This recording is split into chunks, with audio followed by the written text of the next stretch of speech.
Hi guys, are you experiencing tight hips while you're doing some of your exercises? Or maybe you're getting a clicking sound during some of the movements? There are certain things that you can do during the class that can help you. So a common one when we're doing things such as spine stretch forward, seated twist, saw, people can really get grippy into their quads and they'll tighten up because they're trying to hold themselves up in this position. So they're either tight through their hamstrings or even their low back, because they might even naturally want to be here with their knees bent and they can't get into this position where they're elongated through the spine and the legs are nice and long. So options. You can roll your mat up and sit on your mat. So that slight elevation, the fact that your hips are higher than your knees is going to allow it. And then if your feet fall out, your feet fall out, because even trying to turn the toes up towards the ceiling could cause you to grip into those hips.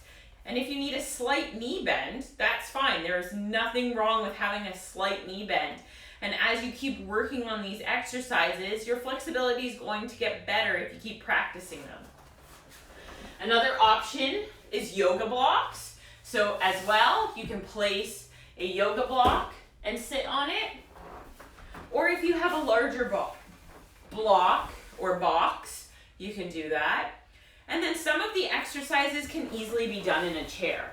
So even if I was seated here, my legs aren't extended, but I can sit nice and tall. I can still get that spine flexibility as I do the movement. Scooping the abs up and over and then stacking the spine. And really, if you want the straight legs, sit on the edge of your chair and then same thing. Keep your pelvis still, scoop the abdominals, reach up and over, stack the spine, and come back up. Now, another area where people will often feel their quads or their hips is when we're doing exercises with their legs extended into the air. So what you can do is change the angle that your leg is. So if I'm straight up here, this is going to be less requirement of the quads and the hip flexor. The lower I get, the more stretch that is happening on the muscle, the more recruitment that's going to happen. But I also need to think about engaging into the glutes.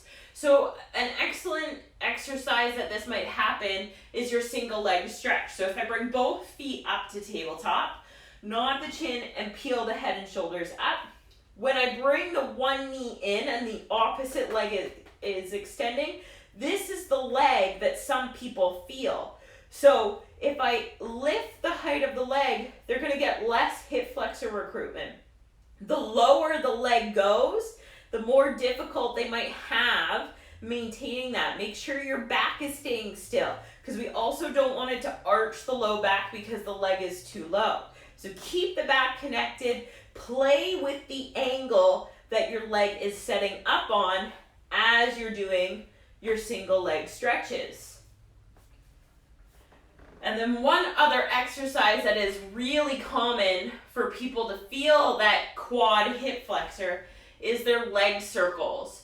So when doing the leg circles, you might see someone having a huge circle and then you try to mimic it.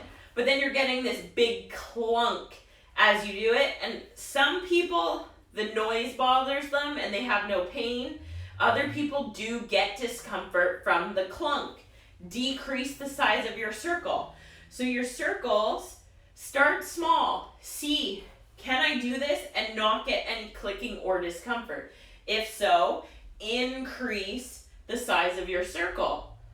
If you can't, keep it small, because there's no point in doing a giant circle just to have that clunk, because you could irritate the joint or the muscle as you're doing it.